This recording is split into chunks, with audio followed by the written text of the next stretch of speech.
So your iPhone unlocks without any security, and now you want to properly lock your iPhone with Face ID or a passcode. Don't worry, let me show you how you can secure your iPhone 17, 17 Pro Max in just a few quick steps.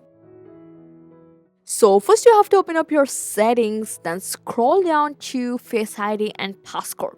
So now from here, you have to go to set up Face ID, then hit get started. Now positioning your face inside the frame and slowly move your head around until the setup completes.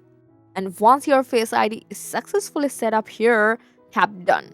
Now you will get a passcode set prompt, but if you can't find it here, just scroll down a bit from setup Face ID, and here we'll get this option turn passcode on. And then choose passcode option. Here you will get 4 options like 4, 6 or custom numeric code, or you can choose custom alphanumeric code.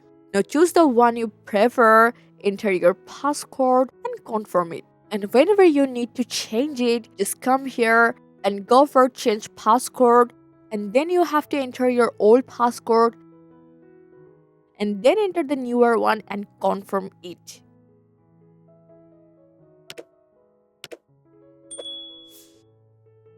And now the time to check, just lock your iPhone and check your Face ID and passcode are fully set up and working perfectly. See, it's working fine. So this is the easiest way to secure your iPhone, protect your data, and keep your device safe. I hope this guide helped you a lot. Make a like and subscribe for more iPhone tips and tricks. Thanks for watching.